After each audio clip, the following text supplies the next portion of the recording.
Hello and welcome to Indus News. Live from Islamabad, I'm Naila Shuja and these are the headlines.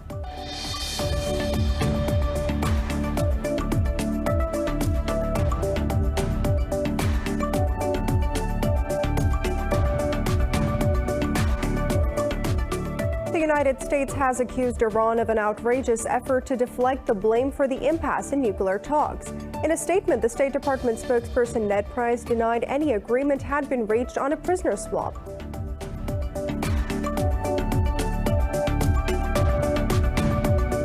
The Taliban claimed to have captured Sur district in Afghanistan's Nimruz province. In a tweet, the group spokesperson said they have also killed several government soldiers. Meanwhile, in Doha, the Taliban discussed the Afghan peace process with Swiss diplomats. They also mulled over issues related to the protection of embassies and their staff.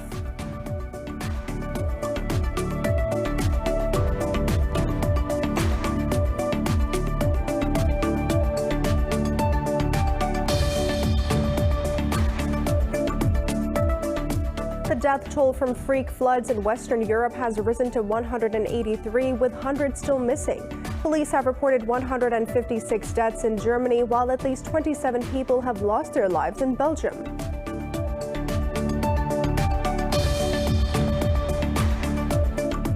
In India, at least 20 people have died after several houses collapsed due to rain-triggered landslides in Mumbai. The National Disaster Response Force says at least 8 people are feared to be trapped in the rubble. Authorities say 24 people have been rescued from the areas.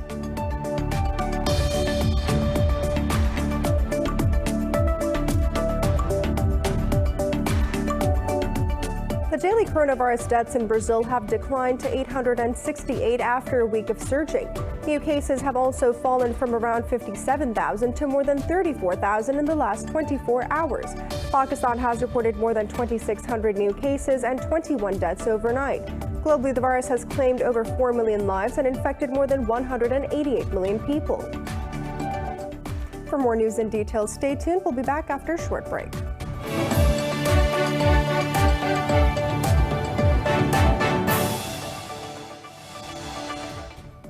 Welcome back. The Taliban claimed to have captured the Sur district in Afghanistan's Nimruz province. In a tweet, the group spokesperson said they have also killed several Afghan soldiers. The Defense Ministry says security forces have killed dozens of Taliban in the Helmand and Kipasa provinces. Over in Qatar, the Taliban discussed the Afghan peace process with Swiss diplomats. The group spokesperson Sohail Shaheen said they also mulled over issues related to the protection of embassies and their staff. Meanwhile, high-level negotiations between the Taliban and the Kabul government are underway in Doha. The United States has accused Iran of an outrageous effort to deflect blame for the impasse in nuclear talks. In a statement, the State Department spokesperson Ned Price denied any agreement had been reached on a prisoner swap. Price said the two sides have been engaged in indirect talks on the detainees in the context of the Vienna process. He said the delay in restarting that process is not helping. Price noted it would be more effective if Tehran and Washington were meeting in Vienna. Earlier, Iran said a prisoner exchange could take place quickly if the US and the UK stopped linking it with the JCPOA. Tehran's chief negotiator also demanded time to resume talks until the new Iranian government comes in. Indirect US-Iranian talks on reviving the 2015 deal have been on hold since the last round ended on the 20th of June. China says it opposes any attempts of a regime change in Syria. The remarks come as the Chinese Foreign Minister Wang Yi met with President Bashar al-Assad in Damascus. Wang said under Assad's leadership, Syria has made valuable achievements in combating terrorism and opposing external interference. The foreign minister noted Assad's re-election reflects the strong trust and support of the Syrian people. Wang added blatant foreign interventions in Syria have failed in the past and will not succeed in the future. He reaffirmed China's support for the reconstruction of Syria and opposed unilateral sanctions against it. For his part, Assad said Syria supports China unconditionally on the issues related to Taiwan, Xinjiang, Hong Kong. He also expressed hope to take part in the joint BRI construction and strengthen cooperation in the fields of economy and science. The death toll from freak floods in Western Europe has risen to 183. Hundreds of people are still missing or unreachable as several areas are inaccessible due to high water levels. Police have reported 156 deaths in Germany, while at least 27 people have lost their lives in Belgium. Rescue services fear the death toll could rise. Over the past several days, the floods have cut off entire communities from power and communications. Water levels slowly fell in the worst-hit parts of Belgium, allowing residents to sort through damaged possessions. Meanwhile, the floods also prompted evacuations in the Netherlands, Switzerland, and Luxembourg. In India, at least 20 people have died after several houses collapsed due to rain-triggered landslides in Mumbai. The National Disaster Response Force said at least 8 people are feared to be trapped in the rubble. Authorities said 24 people have been rescued from the areas. Officials said 2 others were injured in 2 different incidents in Chembur and Vikhroli areas. The Indian Meteorological Department has issued a red alert from Mumbai in the backdrop of heavy rain. Several areas in the city are waterlogged after heavy rainfall, and suburban train services are disruptive. The daily coronavirus deaths in Brazil have declined to 868 after a week of surging. New cases have also fallen from around 57,000 to more than 34,000 in the last 24 hours. The number of daily new infections has surged this past week to levels not seen since February. Mexico reported over 12,000 confirmed cases and 225 more fatalities, whereas Thailand has announced the expansion of coronavirus restrictions to 3 more provinces after the country reported a 3rd consecutive day of record case numbers. Meanwhile, Tokyo Olympics organizers have reported 3 new infections among athletes, including 2 at the village. That compares with 15 new cases on Saturday, whereas the European Union says it has exceeded in the U.S. in vaccination. Globally, the virus has claimed over 4 million lives and infected more than 188 million people. Pakistan has reported 21 more deaths from coronavirus and over 2,600 cases. The health ministry says the toll has climbed to 22,781. It said the country's positivity ratio has climbed to 5.34%. Pakistan has reported over 989,000 cases since the pandemic began, while more than 919,000 people have recovered. The active cases have surpassed 47,000, while over 2,500 of them are critical. In France, thousands marched across the country to protest President Emmanuel Macron's plans of forced vaccination of health workers. They also protested the requirement of a COVID-free certificate to enter recreational places. Macron announced sweeping measures earlier this week to fight a rapid surge in coronavirus infections. Protesters say these measures infringe the freedom of choice of those who do not want the COVID-19 shot. According to a poll, more than 60% of the people agree with mandatory vaccination and a health pass. So far, around 55% of the French have received a single dose of COVID-19 jab. The United Kingdom says every adult in the country has been offered a COVID-19 vaccine ahead of restrictions easing. The government says around 88% of adults have had the first dose and 68% have had both. Prime Minister Boris Johnson said the vaccination target has been met and it was an extraordinary achievement. He promised in February that all adults would be offered the first dose by the end of July. Meanwhile, British Health Minister Sajid Javid has tested positive for the virus and is self-isolating. It comes as Britain recorded more than 50,000 daily cases on both Friday and Saturday. Facebook has hit back after the Biden administration denounced it for spreading misinformation about COVID-19 vaccines. In a blog, Facebook Vice President Guy Rawson said the tech giant is not the reason the U.S. missed its vaccination goal. Rawson said President Joe Biden has chosen to blame a handful of American social media companies. He asserted that vaccine acceptance among Facebook users in the United States has increased. Rawson said company data shows 85% of Facebook users have either been vaccinated or want to be. This comes after Biden declared in unusually strong language that the platforms were killing people.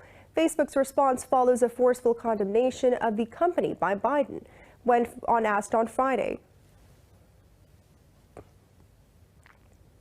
In the United States, 4 people have been shot outside a professional baseball stadium in the District of Columbia. In a tweet, the police said no one sustained life-threatening injuries in the incident in Washington, D.C. It said an investigation is underway and it appears that there is no active threat. A match was in progress between the Washington Nationals and the San Diego Padres at the time of shooting. The police said the game has been suspended.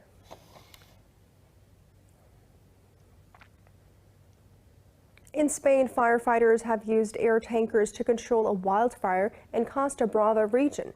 The blaze has forced over 300 people to evacuate their homes. The fire tore through about 1,000 acres of forest and scrubland on the edge of a popular tourist area, the Cap de Cruz Park.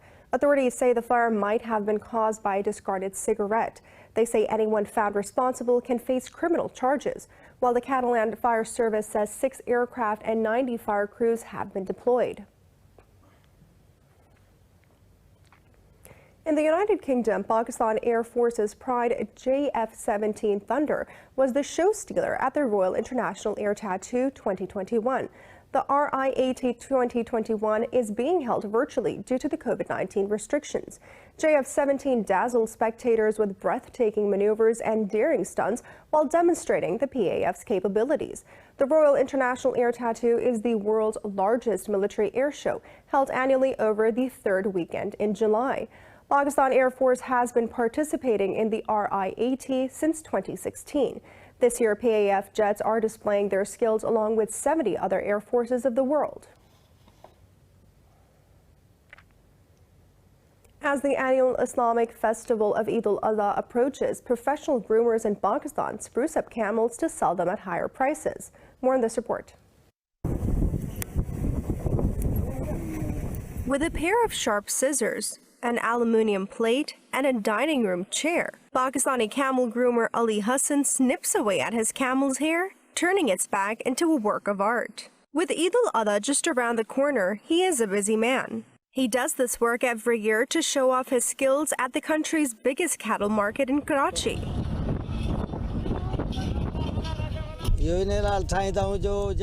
I make these designs on camels because people find them beautiful when they look at them. They're good and attractive. When I make these designs with proficiency, everyone loves them. The 50-year-old learned the art of camel grooming from his father and has been doing it since he was a child. His services range from $31 to $63 US, but could be even higher depending on the complexity of the design. The work, which is done on both sides of the camel, can take up to 5 hours to complete. All these patterns are easy to carve, but the most difficult part is the round shape or circle. Not every designer can draw it. You can bring any designer from this whole camel market here. He will not be able to place this design in a circle like I have done. Camels have remained an important part of life for people in Pakistan and India for centuries. They are still widely used in transport and farming in remote and arid areas. It's now time for a short break. Stay with us.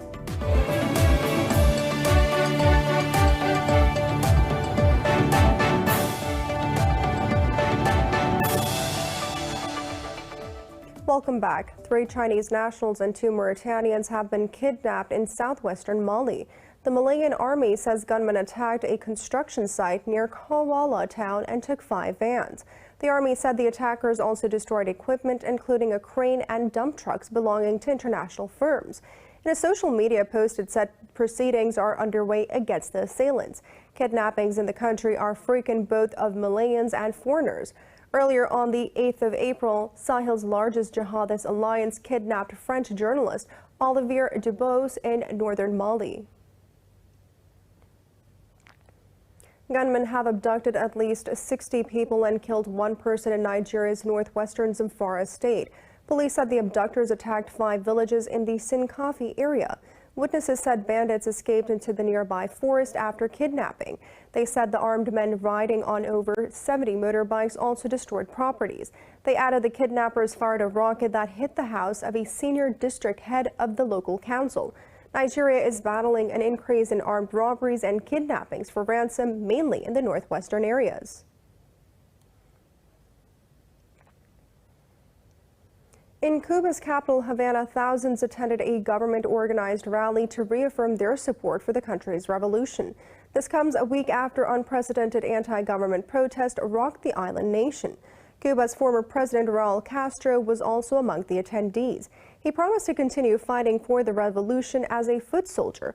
President Miguel Diaz-Canel called on the U.S. to lift its blockade, accusing it of aggression and terror. Earlier, protests erupted nationwide amid widespread shortages of basic goods and demands for political rights. The government blamed the protests on the U.S.-financed counter-revolutionaries. The Cannes Film Festival has drawn to a close in southern France. The event managed to gather a large number of film stars despite the pandemic. More in this report. The world's biggest film festival returned to the French Riviera after 2020 hiatus due to the coronavirus pandemic, in one of the most unpredictable contests in years. Titane, a widely imaginative film about a serial killer by French director Julia Ducournau, won the top Palme d'Or prize at the Cannes Film Festival. Other big winners included Léos Carax, picked as the best director for Annette, a musical about two artists caught in a twisted love affair. Hamaguchi Raisuke and Taka Musa, Oi of Japan, won the best screenplay for their tale of heartbreak and loss, Drive My Car. Merci beaucoup. Thank you very much. Regarding the prize for Best Screenplay, first I need to thank the author of the source material, Haruki Murakami. Renée Reinsve won the Best Actress for her role in The Worst Person in the World by Joachim Trier, a modern-day romantic comedy that was a big hit with the critics. Caleb Landry Jones, who played the role of a mass murderer in an Australian film, Nitram, won the Best Actor and was speechless on stage. I think I'm going to throw up. I'm sorry. Thank you to the jury. Thank you, Justin.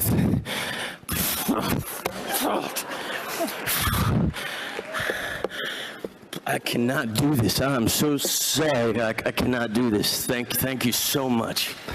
The jury prize, another runner-up award for the best movie, went to two films. The Dov Lapid's searing look into artistic freedoms in Israel in Ahid's Knee, and a cryptic meditative drama Memoria by Thailand's Apichatpong Virasetakul. Italian director Marco Belloscio, 81, was given an honorary Palme d'Or. A young Chinese director Tang Yi, 32, won the Palme d'Or for Best Short Film with All the Crows in the World. In China, the world's largest astronomy museum has made its debut to the public in Shanghai. The one-of-its-kind museum will officially start embracing visitors on Sunday. It covers an area of around 58,600 square meters. The building is designed to highlight the orbital motion of the Sun and the Earth with three principal forms. Officials say the museum intends to create an immersive experience of engaging in a real astronomical phenomenon. For instance, visitors can take a trip into a starry night in the Optical Planetarium Theater.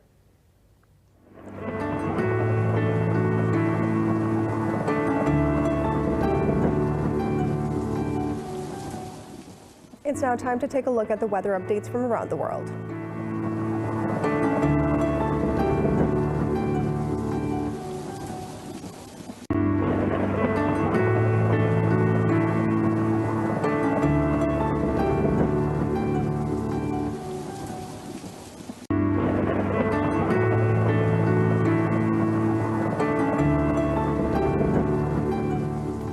For the latest news updates, you can follow us on our social media at Indus.News.